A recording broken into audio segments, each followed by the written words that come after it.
Monday, September 14, 2015, stood out in 16-year-old Nolan Buchanan's memory as the single greatest day of his young life. The day before, he'd spent a perfect Sunday with his girlfriend, morning mass with her family, a casual hangout with friends, and then an incredibly romantic evening together. Waking up Monday morning beside the girl he adored, the teenager felt unstoppable, like a free, successful, powerful businessman with the entire world laid out in front of him. After all, he was now the owner of Buchanan Construction. He stood to inherit cars, a house, land, bank accounts, and he already had big plans for running the family business on his own, and doing it far better than his father, who had driven the company straight into bankruptcy. What could possibly go wrong? Yet just over 2 weeks later, on October 1, 2015, Nolan Keith Buchanan was arrested right at Bonita High School in Bonita, California, by deputies from the El Dorado County Sheriff's Office. He was booked into the Juvenile Treatment Center in South Lake Tahoe, where he remained until June 13, 2018, when an El Dorado County jury, 7 men and 5 women, found him guilty on 3 charges. The jurors needed only 2 hours to reach their verdict. The young man was sentenced to 150 years in prison, with the possibility of parole beginning after 25 years.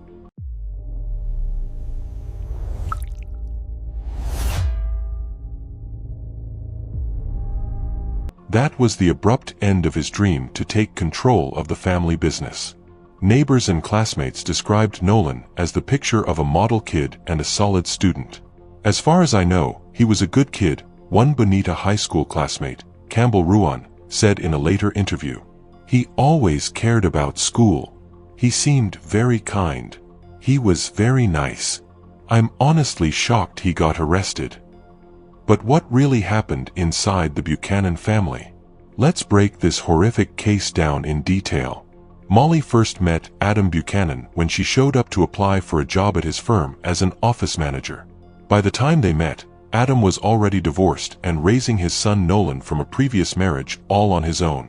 The cheerful, sociable blonde immediately caught the eye of the company owner, and the attraction was mutual. Molly fell in love, and what started as a romance quickly turned into a serious relationship that led to her moving in with Adam. She dreamed of building a real, loving, close-knit family and worked hard to create a wonderful bond with her stepson. Soon she became pregnant, and their son Gavin was born. People who knew the Buchanans described them as a pretty tight-knit family of 4. The head of the household, who owned a construction company, made enough money to provide a comfortable life, and the family even bought vacation property in El Dorado County, California. A small cabin sat on 19 acres in Greenwood, a rustic place with no electricity, water, sewer, or gas. Adam, who worked in construction, took an active role in remodeling the house, and the family began visiting there often. Then, on September 13, 2015, at 10 a.m., members of the Garden Valley Fire Department responded to a wildfire in Greenwood Township in western El Dorado County on Highway 193 between Coe and Georgetown. When they arrived, they found the fire had already destroyed 10 acres of the property. The cabin located on the land was still smoldering but had burned completely to the ground.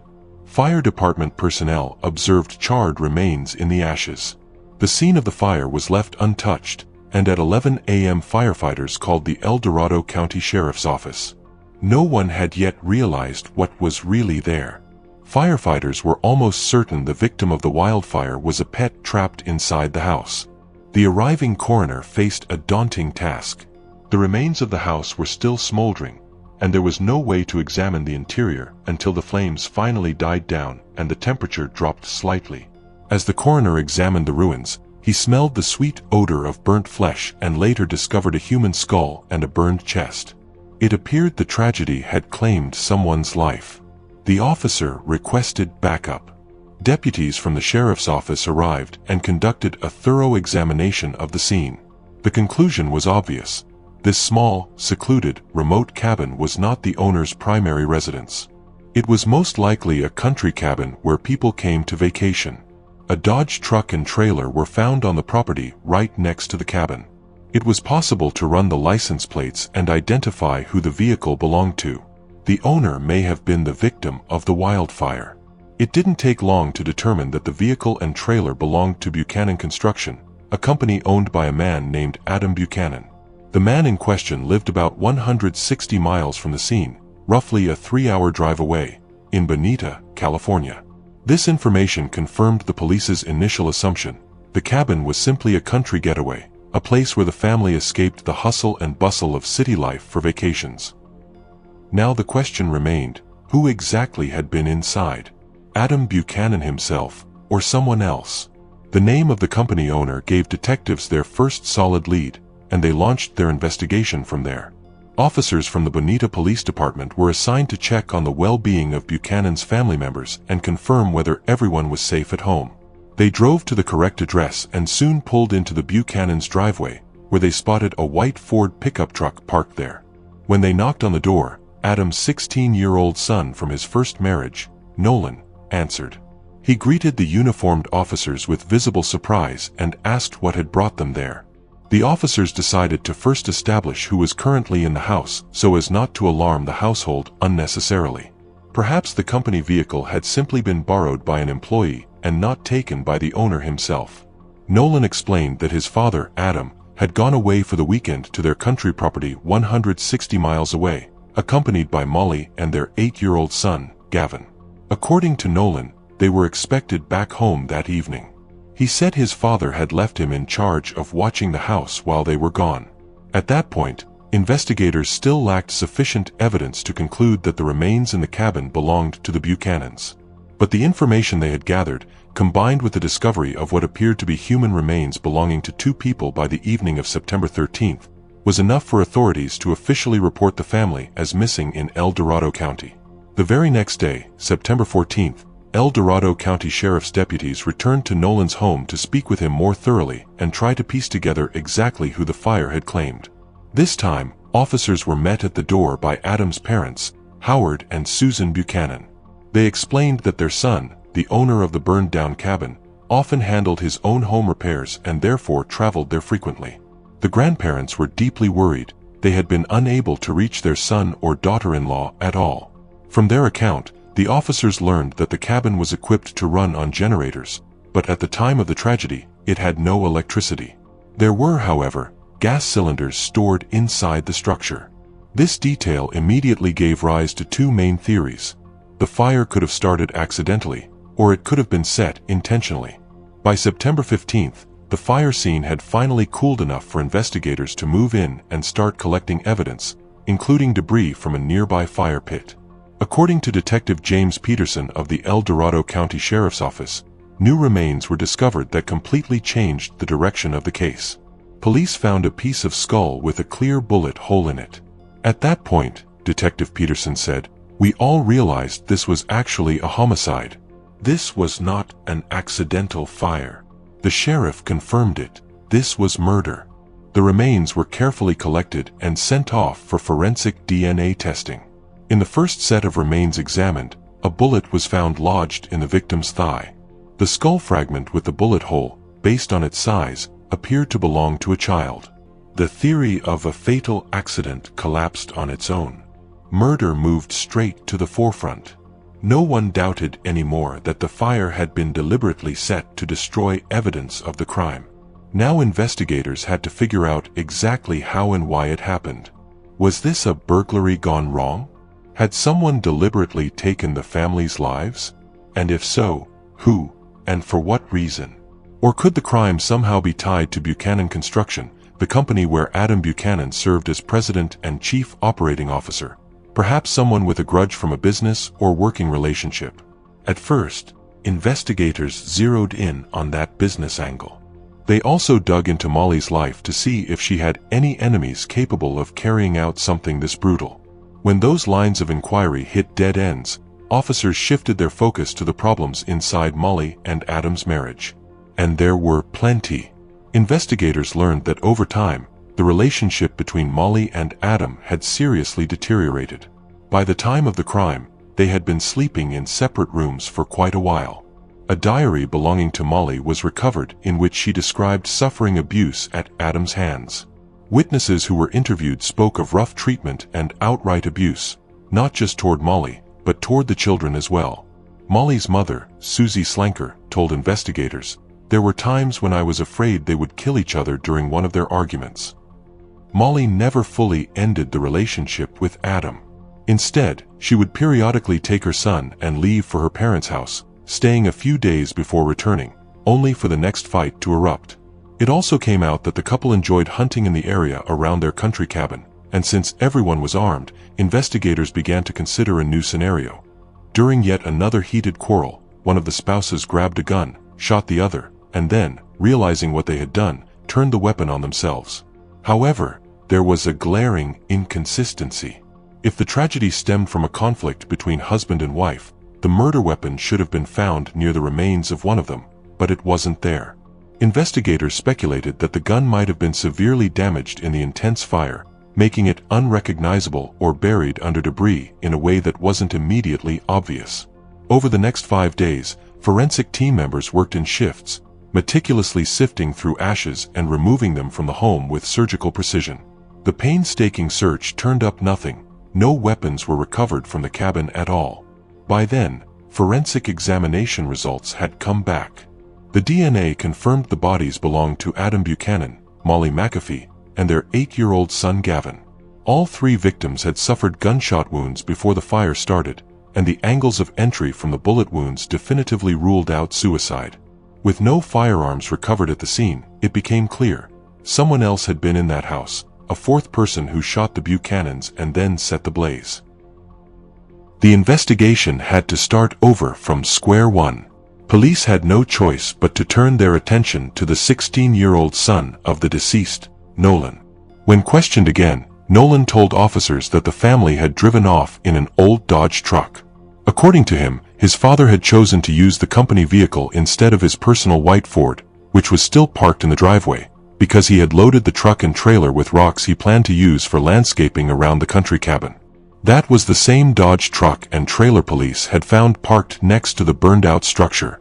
When asked why he hadn't gone along on the weekend trip with his relatives, the young man repeated what he'd said in the first interview. He had stayed behind to look after the house and garden while his father and stepmother were away. Nolan also mentioned that they had a neighbor who was growing forbidden grass, marijuana, on the edge of the Buchanan property. He said his father had frequent arguments with this neighbor, demanding that he stop planting it and threatening to call the police. When the conversation turned to the family business, Nolan described serious financial troubles. Things were going badly, the company was downsizing, and the workforce had shrunk to just 5 employees. From what his father had told him, debts tied to the business were piling up fast. Now investigators had fresh leads and a potential suspect, the neighbor. Especially since, in that rural area, violent crime was frequently connected to illegal marijuana cultivation. Detectives believed the threat of police involvement could easily have provoked someone to murder Adam Buchanan and his entire family. The problem was, no one knew exactly which neighbor Nolan was referring to. So investigators canvassed the area, going door to door and interviewing every homeowner in the vicinity. The tactic paid off. They located a man who admitted to having a heated argument with Adam over growing an illegal crop. But according to him, the dispute had ended after that one sharp conversation. He had a solid alibi, and that theory quickly fell apart. What remained was the family's financial crisis. On September 18th, police visited Adam's company and interviewed employees. Nolan's account checked out. The business was in dire straits, teetering on the edge of bankruptcy with debts exceeding $30,000. Some workers had been laid off as a result, and several former employees were extremely bitter about the cutbacks. Any one of them could have harbored enough resentment to commit murder. That's when investigators caught a major break. Over the weekend, the local high school had organized a community cleanup day. Students were clearing trash and debris from a business park just 1 mile from Adam's construction company. On September 19th, during the cleanup, one of the volunteers discovered a small purse hidden under a bush. Inside were a wallet and identification cards belonging to Molly McAfee and Adam Buchanan. Lying nearby was a .22 caliber rifle. Detectives rushed to the scene. The El Dorado County Sheriff's Office put forward a new theory. The killer had used that rifle to massacre the Buchanan family, then taken their identification documents from the crime scene to cover his tracks. He, or she, had driven all the way back to Bonita to dispose of the bag and the murder weapon. that strongly suggested the perpetrator was a local resident from Bonita. The fact that the evidence had been dumped so close to Buchanan Construction only reinforced the idea that the boss had been targeted by one of his disgruntled former employees. The firearm and the bag of documents were immediately sent for forensic examination. Detectives obtained a warrant to search the company's records and premises. And that's when they got lucky again. During the search, they discovered a video surveillance camera mounted on the property. By sheer coincidence, its lens wasn't pointed at the company grounds, it was aimed squarely at the center of the parking lot. With that footage in hand, the case was suddenly just days away from breaking wide open. Investigators already knew the family had left town on Friday, so they pulled up the recording from that day. What they saw stunned them. Adam had hooked a trailer loaded with rocks to his white Ford F-150, not the Dodge truck Nolan had described. Detectives realized the teenager had deliberately lied to mislead the investigation. If the white Ford had towed the trailer to the cabin, then someone must have driven it back and parked it right in the driveway of the Buchanan family home in Bonita. Investigators brought Nolan in for another interview, trying to keep him calm while pressing for as many details as possible. Once again, he walked them through his weekend, what he'd done, where he'd been, who he'd seen. But this time, they asked pointed questions. What movie did you see at the theater? How did you pay for shopping at the mall? How did you cover dessert on your date? Without hesitation, Nolan answered that he'd used his father's credit card. That was all they needed. Officers quickly obtained a warrant to search the Buchanan home in Bonita, along with the vehicles and financial records. The white Ford F-150 was still sitting in the driveway. When they inspected it closely, they noticed reddish soil caked onto the wheels, soil that matched the dirt found around the Greenwood cabin. Sure, if the truck had made a trip to the property the previous weekend or earlier, some traces might linger, but this buildup looked fresh. The fire had destroyed any tire tread marks near the cabin, but the dirt on the Ford strongly suggested it had been to Greenwood very recently. Detectives traced the credit card transactions. Adam Buchanan had used his card on Friday, September 11th, at a Taco Bell on his way to the cabin. Yet Nolan insisted he'd stayed home the whole time, never went with his parents, and had the card in his possession. Investigators headed to the fast food location and pulled the security footage. Just as they suspected, the vehicle in the drive-thru was a white Ford pickup, not a Dodge truck. When they searched the Ford itself, they found a Taco Bell receipt dated September 11th, for 4 drinks, not 3. Evidence recovered from the fire scene had included remnants of 4 drink cups. That meant Nolan had been in the vehicle with them. The next transaction hit on Saturday, September 12th, at the Valencia Club Bar in Penryn, about 30 minutes from the cabin. Adam's parents had previously mentioned to detectives that their son and daughter-in-law liked to stop by that bar after working on the cabin renovations. Security cameras captured the exact time the couple left the bar, and traffic cameras along the highway tracked their route. A Ford F-150 heading toward the Buchanan cabin around 2:30 a.m. on the morning of the fire. Then, at 3:30 a.m., the same vehicle was recorded driving in the opposite direction, this time with only Nolan visible behind the wheel. A few hours later, on Sunday morning, September 13th, Adam's credit card was used at 3 different spots in Bonita: Starbucks, McDonald's, and a gas station. The bank confirmed to investigators that Adam had only 1 credit card in his name. Nolan's entire story was falling apart. By then, forensic results were back. Nolan's fingerprints were found on the .22 caliber rifle. He was arrested right in the middle of a class at Bonita High School. Nolan Buchanan pleaded not guilty to the charges. He tried to spin a new version of events, claiming his father had shot Molly and Gavin, then turned the rifle on him. In self-defense, Nolan said, he wrestled the weapon away and accidentally shot his father. He insisted the fire and his lies afterward were the result of sheer panic and terror. That's why he poured gasoline on the bodies and set the cabin ablaze, hoping to make it look like nothing had happened. The defense hammered home Adam's history of verbal and physical abuse toward Nolan and the rest of the family. But the medical examiner's testimony undercut Nolan's account. The bullet wound on the fragment of Gavin's skull was consistent with a shot fired at nearly a 90-degree angle, almost straight down. Nolan claimed he and his little brother had been sleeping in beds right next to each other, that they both woke up to the noise and screaming, and that in that moment of chaos he saw someone enter the bedroom and shoot Gavin. Then, he said, the shooter turned the rifle on him, and he miraculously managed to push the attacker away. Under that scenario, the shot would have come in at roughly a 45-degree angle, completely inconsistent with the forensic evidence. Prosecutors built a clear picture. Nolan shot his 8-year-old brother Gavin while their parents were out at the bar. After waiting for Adam and Molly to return home, he shot them too. Judging by the positions of the bodies, Adam was killed first, then Molly. Nolan then gathered the rifle, his parents' papers, doused the bodies with gasoline, set the cabin on fire, drove back to Bonita, met up with his girlfriend, and spent the day with her to establish an alibi. On June 13, 2018, a jury found Nolan guilty of 3 counts of first-degree murder. He was sentenced to 150 years in prison, with the possibility of parole after serving 25 years. In handing down the sentence, Judge Kingsbury reflected on the verbal and physical abuse Nolan had endured. She acknowledged testimony suggesting he may have killed his brother to spare him from the same horrors, or from living with what their father had already done to him. But she also laid out the cold facts: the premeditation of the crime, the arson to cover it up, the creation of a false alibi, and Nolan's own statements to family members about his plans to take over and run the family business better than his father ever had.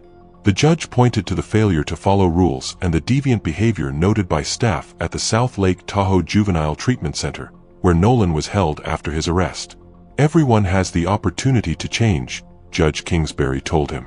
"I hope you will do everything in your power to do so. If you behave well, under Senate bill and Supreme Court rulings, you will have a chance to get out on parole in 25 years. It's up to you whether you take that chance or not." Nolan continues to maintain his innocence. If he is ever released on parole, he will face a massive compensation payout to the victims' families. The exact amount remains unknown at this time.